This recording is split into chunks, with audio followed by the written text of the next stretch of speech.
everyone. Welcome. You are a beautiful sight. And I want to say, this is what the new face of political leadership looks like in the great state of Massachusetts. Give yourself an applause.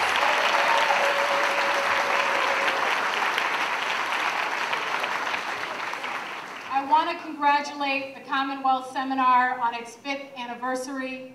We are honored to support your work, and we are proud to bring this incredible audience together on this very special night. And we are really celebrating a very special and unique moment in time.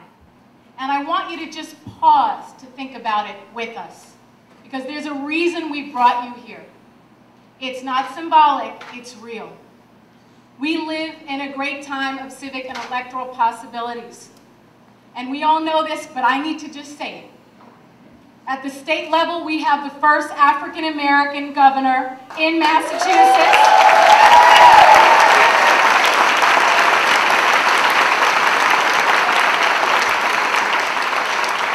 And nationally, we have the first African-American presidential candidate to win a presidential primary.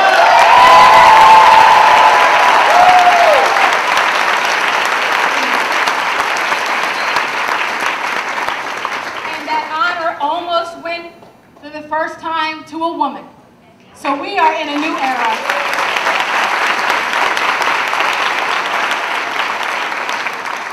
And at the state level, we have strong and growing political infrastructure, which is certainly funded by us and our partners who are here. And I want you to know some of the things they have done, because I'm going to acknowledge them. Not only have the organizations we fund almost closed the voting gap in Boston communities of color, but also made sure there are new city council seats in Springfield, train people of color to run for office and win, and organize new networks like the Commonwealth Seminar. And there are powerful movements all around us, folks. You've seen it, the growing immigrant movement, the Corey reform movement.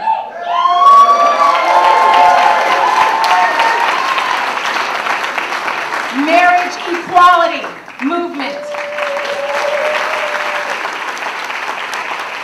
So something is happening here, folks. Something is happening here, folks. That's why we want to celebrate this moment. But I also want to say something. We're at a crossroads, too. We've got youth violence killing our children, people leaving the city because of this. We have massive foreclosures. And just recently, a teenager in Marshville was beaten in a clear racial bias incident. And so, with all of these new networks and new power, it's not enough to have these if we cannot deal with the most critical issues of our time. And I want to be clear about one thing, and we know this and you know this, representative democracy is not enough, and the voting records are not enough if we cannot address those social issues.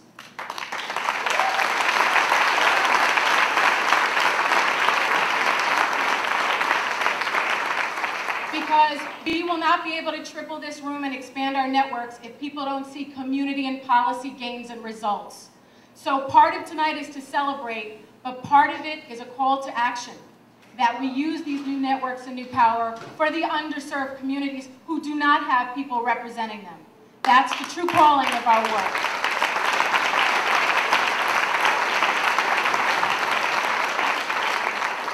And along with those social issues, I also want to talk about civic reforms to open up our democracy, because what we fund also is change in our democracy.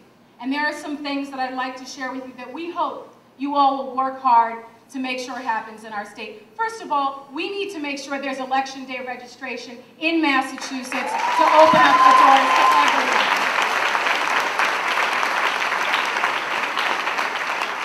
We need language access at the polls.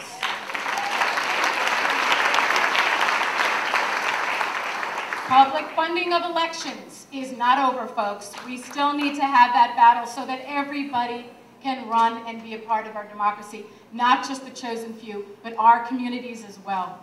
Amen. And also, we need to end the voter suppression techniques that are out there. Everybody says, what's the big deal about getting identification to vote? I'll tell you what the big deal is. That means our communities, there's another reason to deny people at the polls. That elderly and disabled are going to have to be challenged and difficulties getting out to the polls. So these are issues that we hope that you will work with us on and work with our organizations on. And lastly, we need to advocate for the voting rights for the least powerful. Those are our new citizens, our young people, and former prisoners who are trying to get a second chance in our democracy.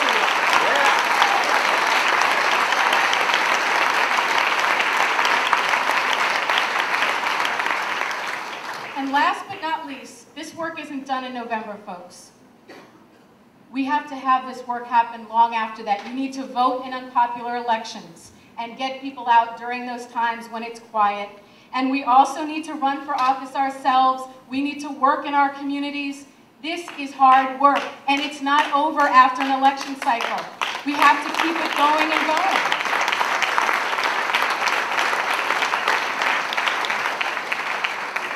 I know we always call on Martin Luther King, but I gotta say, one of the things he said is we have to really seize the urgency of now. And I want us to look back in 10 years and say, you know, it was worth something.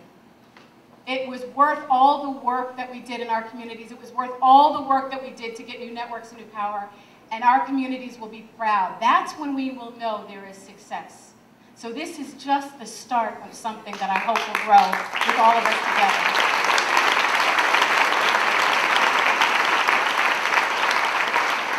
So in the last minute that I have left, I just want to acknowledge the organizations that we have just announced funding for.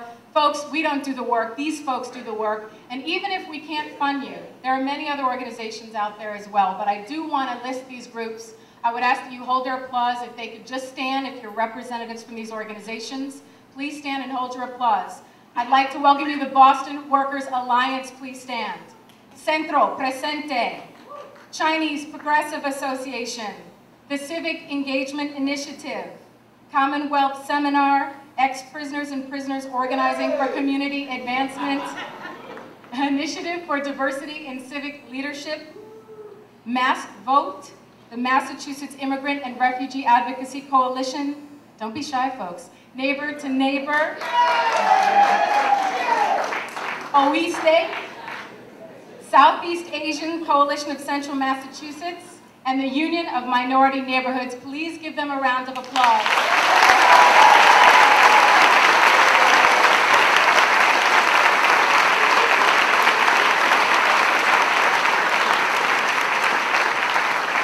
So thank you, and I want you to remember again, new networks, new power. It is here, it is now. What are you going to do with it? I ask you, work with us, work with these organizations, and together when we look back on this, we will be able to tell our children that yes, there were people paying attention. Yes, there were people who wanted to make a difference, and we didn't wait, we did it ourselves. Yeah. Congratulations, everybody.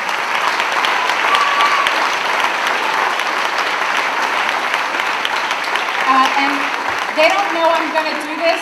If Stefana would come up, and Jarrett, and please, Joel Barrera. We have a special award to give to Commonwealth Seminar in honor of your 5th anniversary. Congratulations.